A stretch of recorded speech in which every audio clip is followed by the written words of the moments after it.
What's up, America? Neil here from Geauga Firearms Academy. Thanks for watching. Today we got a really cool show for you guys. We're going to look at radios, ham radios in particular. I got our subject matter here, our expert, and we're going to show you some cool stuff. One, we're going to talk about solar, and we're also going to show you how to actually program one of these radios to get it to do what you want to do. So let's get started. I got my subject matter John here. John, thanks for coming. Good to see you, Neil. Absolutely, and if you guys recall, and I'll put the link down below for the last video John was out, we took a tennis ball, remember that? Yep, up and over a tree, and within a few minutes with a homemade battery, if I recall. Yeah. We were talking thousands of miles away, so that was pretty awesome. So if you guys haven't seen that, watch that video first as well. There's lots of real good content in there if you're into this sort of thing. But today we got some more gadgets, yeah? Yes, sir. And so we're going to start off with solar power. Yes. Okay. So what about it? What's with the deal? What's all the solar power magic? Well, radios are wonderful as long as the battery's charged. All Once right. the battery goes dead, you got nothing. True. So in a grid down situation, you're going to need a way to keep your equipment running. And one of the best ways to do that is through solar power.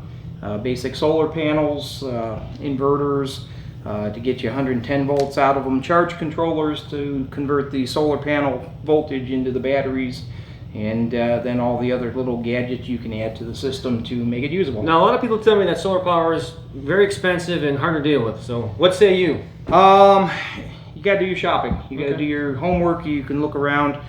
Typically, you can get a 100-watt solar panel now for less than $100. You can get a charge controller to hook the solar panel to the battery for about $30. And then you can use your car battery if you needed to. It's pretty It doesn't sound that straightforward. expensive then. No, it's like everything else. If you want to get extravagant with it, you can spend tens of thousands of dollars on it. Sure. If you're just looking for something to keep your radios charged, your cell phone charged, your flashlights charged, $200, you're in the game. Right on. And have you used solar power for anything other than radios, like home use at all? Yes. My home is solar powered. I have 7,500 watts of solar panels in the backyard. Designed, built, and installed by myself. I export more electricity now than I use for the home, so I get a check twice a year for the excess electricity I generate. That's crazy. So you literally don't use the grid at all for power? Well, it's grid tied, and anything that I don't use for the house gets put out to the grid. Mm-hmm. And in Ohio here, they have to pay you the same rate that they charge you for electricity. So if I put out 200 kilowatt hours, they pay me for 200 kilowatt hours. If I use 200 kilowatt hours, I pay for that. So you're like getting a check then? Yes. Yeah, I get a credit. That's pretty awesome. And then I got a standalone system just for my radios that runs a lithium-ion battery-powered radio station for ham radio. Gotcha. And that keeps the lights on in my shack, it keeps my computer running, powers all my radios, charges my HTs, it charges my flashlights, and it runs a TV and a DVD player so I can watch movies when the lights are out. That's awesome. Well, let's take a look at some gear. So you got a lot of gear here. So why don't you walk us through what we're looking at? All right, what we're looking at here, the basics of a solar power station. Your solar panel. This is a 100-watt solar panel. This is what collects the photons from the sun and converts them into electricity. There's cables on the back side of this that you connect to. If you look at the back side of these cables are what put out the power from the solar panels. And you got the name plate here. It usually tells you what kind of voltage you got coming out of it, what kind of amperage. So this is a 100-watt panel, puts out about 20 volts with an open circuit and about 16 volts when it's under load. So you take the power that's coming from your solar panel and you plug that into the charge controller. Now this charge controller handles the voltage and the current that this panel can put out. Actually, it can handle a couple of these panels. But for the most part, it's a 30 amp charge controller. So it can put out 30 amps, either 12 volts or 24 volts, depending on what your system is. Then you're going to need a battery to go on the system. This is just I think it's a 12 amp hour Duracell battery, lead acid battery, sealed lead acid battery. The first thing you do when you put your system together is you plug your battery into the system, and that lets your charge controller pick up the voltage that you're going to be operating on. So since this is a 12 volt battery, this thing's setting itself up for 12 volts. Now the next thing you'll hook up here, if you look on the bottom here, you got solar panel, battery, and load. So right now I'm going to plug the solar panel into the solar panel slot. Now if this was outside, it would immediately start generating electricity and charging the battery. As of right now, we got 13 volts in the battery, so it's a fully charged 12-volt battery. So that's your solar system. That's your solar power equipment. You got your solar panel, gathers the photons, turns them into electrons. Charge controller adjusts the voltage and keeps track of the charging on the batteries. And then in the end, you can plug whatever you want. I got the different plugs on this, but you plug your inverters. This is a 120 volt inverter. A lot of this equipment, if you notice, has USB charging ports built right into it. This charge controller right here has 2 USB ports in there. So as long as you have sun on your panels or juice in your battery, you can use this as a 12 volt or a 5 volt USB charger. A lot of the inverters also have the charging ports in there. It's a nice feature. Look for it. But another thing with the inverters here, you want to use the pure sine wave inverters. You know, this is a pure sine wave. It's really easy on the electronics. It puts out a nice smooth sine curve. If you look at it on an oscilloscope, it doesn't have a lot of chop and chatter and stuff. A lot of the cheap inverters have square wave, and you'll listen to them hum over electronics. If you plug a radio or a TV in there, it's often picked up in the audio. So look for the pure sine wave. It gives you a smoother current. It's easier on your electronics. So John, in full sun, this all battery charged, ready to go. I mean, how much power? What kind of appliances or what type of equipment could we run? I mean, theoretically. Well, this is a 100-watt panel. And the way they rate solar panels is for noontime sun on the equator.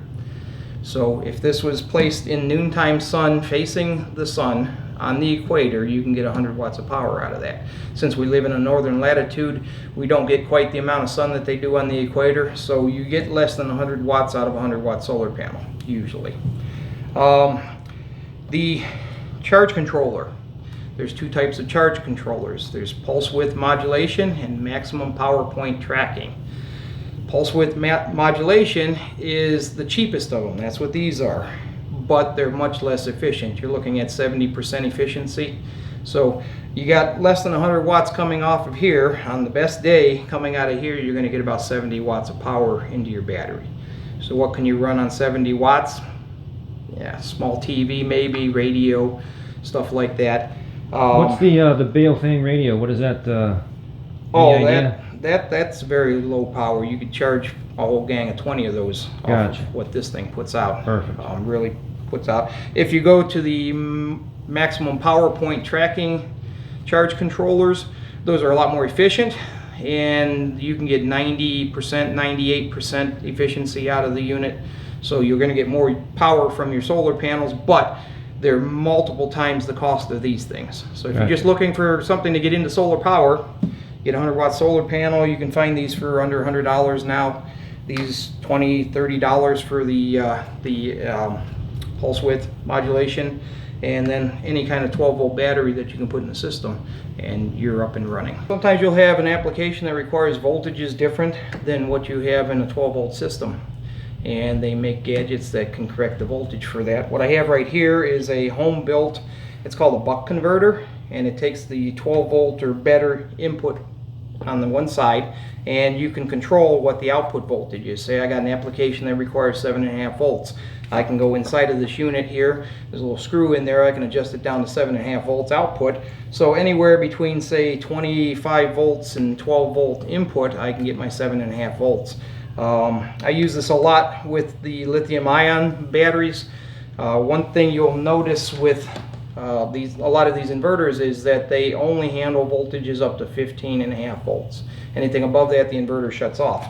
So if you're building homemade lithium batteries like I have here on the table, they can be charged much higher than that, but the inverters won't run off of them. So in that case, you put this in the line, you can take the higher voltage that you get off your lithium batteries, run it down to say 13.8 volts, which is pretty comfortable for your inverter, and you can run that with the higher voltage inputs, and that makes it nice.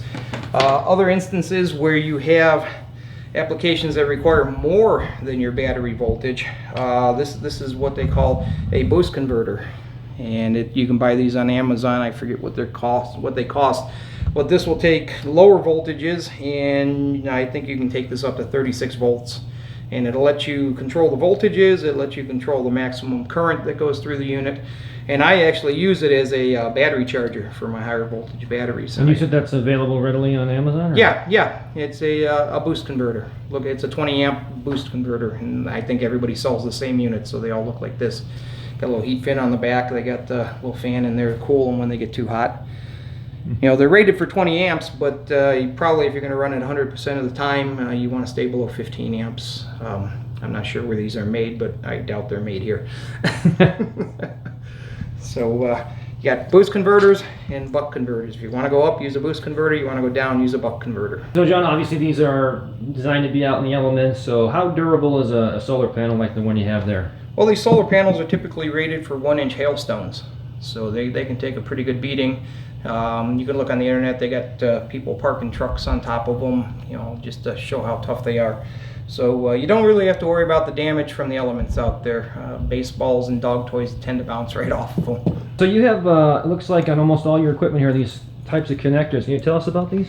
Yeah, these are Anderson power poles. This is kind of a standard power connection for ham radio, and it provides a polarized 30 amp connector.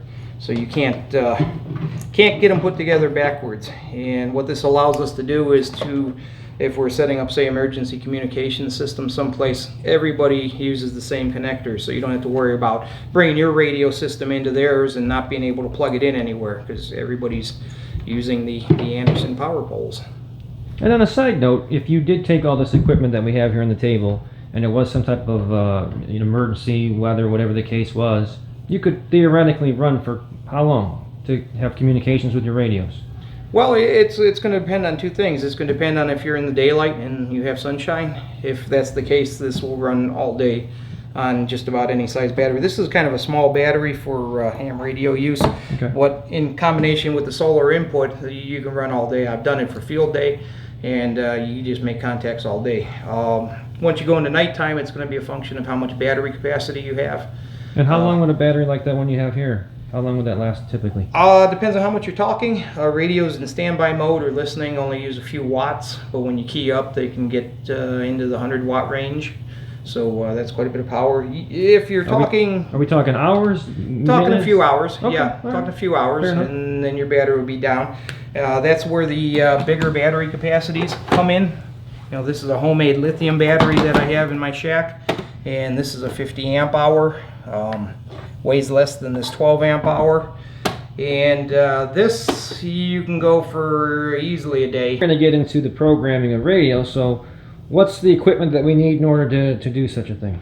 Well, basic handheld radio programming, there's two ways to do it. One is you turn on the radio and you start typing on the little teeny keypad here, and you read what's it doing up here on the screen, and I don't recommend doing that. The other way is you get a programming cable that plugs into the side of the radio. And that can be had on Amazon, or? Yeah, you can get these from Amazon, and any of the radio places that sell radio equipment sell them. I don't know how much they are. I think they're like 15 bucks. Okay. So not very expensive. They plug in right in the side of the radio. Most handheld radios have the same port. So once you get the cord, it will work with a lot of different brands. So you plug that in there, and then you plug it into your laptop. Somewhere like that. And then you get the software. So what we're going to do next, this is actually my radio, and it's never been programmed other than to be charged on the charger. That's about it. So we're going to do this from scratch here with our cable, and the name of the software is called Chirp, correct? Sure. And so, free software. It's free. And so in a second here, we're going to flip this around, and I'll show you exactly what we're doing. All right, what you're looking at right here is my backyard with all my solar panels. The big set of panels on the left is a 7,500 watt array, and the two panels on the right are dedicated to my Radio Shack. There's 600 watts of solar power. What we have here is the radio. It's plugged in. Got the ports plugged in here. It's plugged in here. One of the things you might have to add to your Windows or whatever operating system you're running is a USB driver for these. Sometimes they require them. Sometimes Windows already has it installed. So if your radio doesn't get recognized and you can't find anything, you might want to look for the driver and install it. That'll allow your Windows to go ahead and run with it. Perfect. So here we have Chirp. It's a free software package. It's used for programming just about any handheld radio out there. It supports all kinds of things. So once you have everything plugged in, you got your chirp opened up, you turn on your Baofeng radio, and it's going to come up. It's going to show some numbers on the display. First thing we do here is we go into radio, and the easiest thing is go download from radio. Vendor is Baofeng, and this is a UV5R model. So you just go ahead, and it's going to give you a little thing there. You can ignore that, and it'll say cloning. And what it's doing is reading all the information that's currently in the radio. So we'll see what's in a stock Baofeng radio as it comes from Amazon. You see the little red light flashing here, shows you that it's transferring data, and now it's done. So what you see up here on the screen is all the information excuse me, that was contained in the radio. Looks like they had a lot of just simplex frequencies programmed in here. Had some tones. And to be clear, simplex simply means from like one radio to another. Yeah, yeah, okay. You're not going through a repeater. Got so it. that's what they have included in there. Okay. Now, if you want to be able to use this radio on repeaters, which most ham operators do, you have to have some information about the repeaters that you're trying to connect to. So there's a website out there called Repeaterbook, repeaterbook.com, I believe it is. And you can put in a proximity search for repeaters in your area, and you can say, okay, we're going to search from my area out 25 miles in all directions, and this is the typical output from that. And what you can see here on the left is the repeater frequencies, the offsets, which we'll get into, the tones, their call signs. All repeaters have call signs, just like ham radio operators.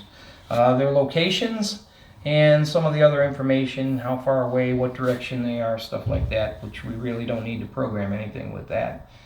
So the two pieces of information that, or actually three pieces of information you have to be able to get onto a repeater is the repeater frequency. That's the frequency that you are going to listen to the repeater on. Repeaters have two frequencies. First frequency is what you listen to them on. The second frequency is what you transmit to the repeater on. Because what a repeater does is it picks up your signal and retransmits it back on a different frequency. And if you're transmitting on the wrong side of it, nobody's going to be able to hear you. The last thing you have to have is what they call a PL tone, a private line tone. That's a subaudible tone that gets transmitted along with your signal that tells the repeater that you're in fact trying to get into that repeater and allows your signal through. Without that tone, the repeater will not respond to your signal. You won't be able to get into it. Repeaters that are in close proximity to each other, say you're transmitting from here and you got repeaters here and here, both of these repeaters are going to have different tones to get into them. That way you're not transmitting and setting off both repeaters. You're specifying which one you want through the tone that you're transmitting with your signal. So we're going to look up a couple of these. We're going to program them in. We're going to have the input frequencies. Then there's an offset that they have. This is a +5 megahertz offset. That's typical for the 70 centimeter band. This is the 2 meter band. It's usually a 0.6 megahertz offset. So we got to go input frequency, then we got to adjust for, or actually the receive frequency, the transmit frequency is going to be 6 megahertz or 0.6 megahertz lower, and then we got to input that tone, and then we can get into the repeaters. We should be able to hit a bunch of them from here. Perfect. Show us how this works. All right, we got the cables hooked up to the radio. The radio should always be off when you're inserting or taking out the plug. Once everything's in, you go ahead and turn it on. It'll boot up. And once it's booted up, it's ready for programming. So all we got to do is put some numbers into the sheet here. Our local repeater, which we're going to look for right here, is the 146.94 repeater. It's one of the biggest towers around, and that's where most of the operators congregate. So we're going to put those numbers into chirp and get everything functioning, hopefully. Put in 146.94 megahertz. Where's my decimal point? 46.94 megahertz. The tone is 110.9. So over here we got to turn on our tone.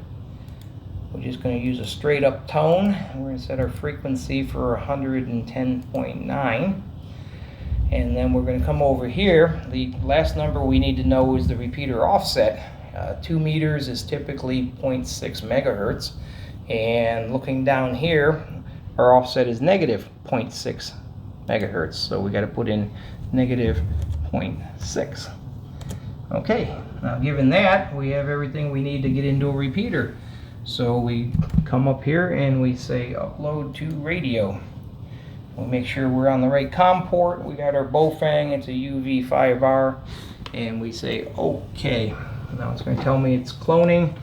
You can see the green light's flashing this time, so it's uploading to the radio. And since we only have one repeater programmed into it, it takes the same time whether you got 100 or 1. It's just going to write the whole thing.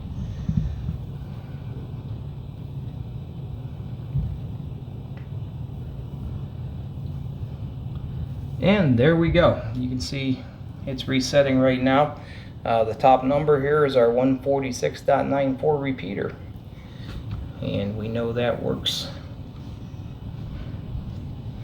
So that's how you program them. And if you want to add more, you just keep adding more frequencies in the column here. Make sure you got the tones right and make sure you have the offsets. And away you go. And then how do we know what channel, how do we go to the selected, say we put 5 or 6 in here, how would we know on the radio itself how to... Well, right over here in the right hand side, see we're at 0? I don't know. Where you showing? Let's see. There we go. Oh, okay. I got the light on there. Got it. That's your channel number. That's the Gotcha. memory slot. Gotcha. So if we had 10 of them in here, it would go 1 through 10. And you can change those by using the up arrows and the down arrows. And since we only have one programmed in there, there's nothing to go to. Got it. Now this has two different frequencies you can put in here. And if you look on the side here, there's a little arrow. And we're on the top part of the radio here. If we push the AB selector, we're on the bottom.